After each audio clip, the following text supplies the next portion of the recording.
ফাঁকা হয়ে যাক।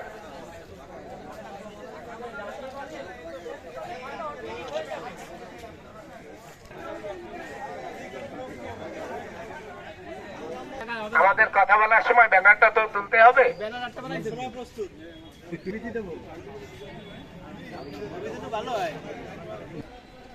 সবাই ক্যামেরায় উঠবেন, টিভিতে সবাইকে দেখাবে ইনশাআল্লাহ।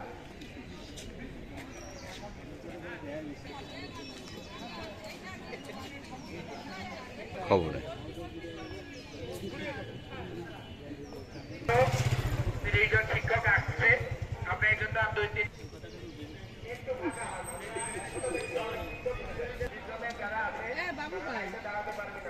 মাথায় যান।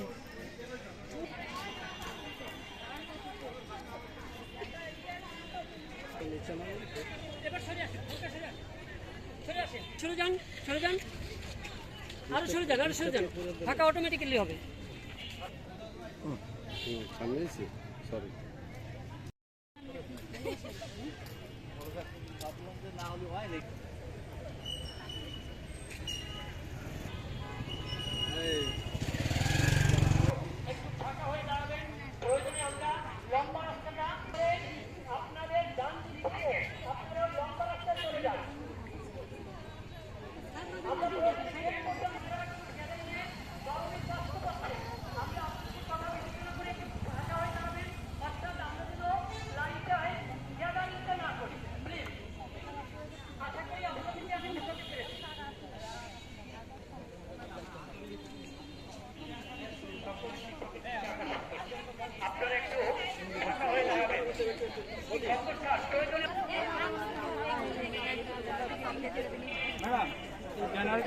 এই সাইডে আছেন, রাস্তার এই পাশে আছেন, তাহলে এদিক সরে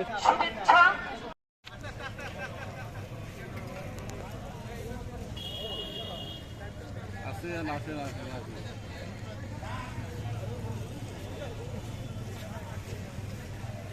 কিছু বলবে না?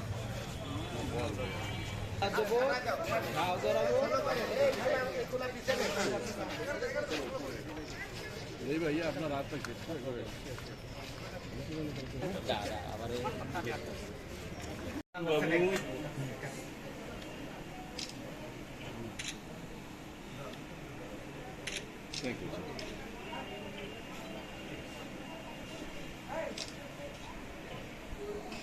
সমন্বয়ক চিতলমারী 10ম গ্রেড বাস্তবায়ন আন্দোলনের সহকারী শিক্ষকদের পক্ষ থেকে আমাদের এই 10ম গ্রেড দাবির সপক্ষে 2-4টি কথা বলছি। 10ম গ্রেড আমাদের দাবি নয়, এটা আমাদের অধিকার। আপনারা জানেন, একজন ভূমি সহকারী অফিসার ইউনিয়ন পর্যায়ে অর্থাৎ নায়েব তিনি এইচএসসি পাস হয়ে 10ম গ্রেড পান। একজন সরকারি হাই স্কুলের শিক্ষক যার সার্কুলারে স্নাতক পাস, তিনিও 10ম গ্রেড পান। একজন হাসপাতালের নার্স যিনি ডিপ্লোমা পাস করেই নার্স হিসেবে যোগদান করেন, তিনিও 10ম গ্রেড পান। পুলিশের এসআই স্নাতক পাশে তাদের সার্কুলার, তারাও 10ম গ্রেড পান। প্রাথমিক বিদ্যালয়ের শিক্ষক, সহকারী শিক্ষক, আমরাও স্নাতক পাশের সার্কুলারে চাকরিতে প্রবেশ করি। তাহলে আমাদের কেন 10ম গ্রেড নয়? আমাদের একটাই দাবি যে আমাদের 10ম গ্রেড। 10ম গ্রেড আমাদের কোনো দাবি নয়, আমাদের অধিকার। এবং আমরা বলতে চাই যে we are conscious of our right. একজন স্নাতক ডিগ্রি পাস হিসেবে আমার অধিকার যে আমি 10ম গ্রেড পাবো। প্রাথমিক বিদ্যালয়ের সহকারী শিক্ষকবৃন্দ, আমরা আজ চিতলমারী উপজেলা বাগেরহাট আমরা এখানে সমবেত হয়েছি আমাদের ন্যায্য দাবি, যৌক্তিক দাবি 10ম গ্রেড পাওয়ার জন্য।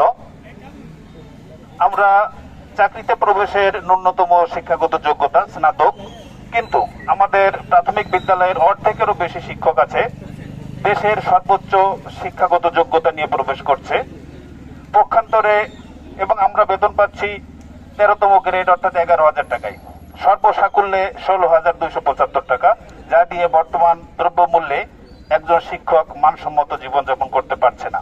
পক্ষান্তরে বিভিন্ন দপ্তরে, বিভিন্ন অধিদপ্তরে যারা কর্মচারী, ড্রাইভার, তারাও আমাদের থেকে বেশি বেতন পাচ্ছে।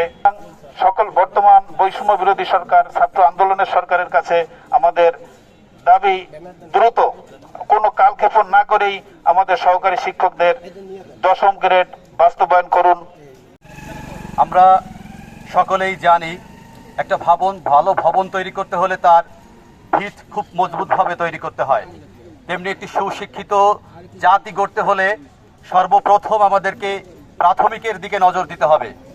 একজন শিশুর সঙ্গে সারাদিন কাটিয়ে একজন শিক্ষক যদি শান্তিতে ঘুমাতে চায়, প্রথমত তার একটা ভালো বেতন নির্ধারণ করা জরুরি।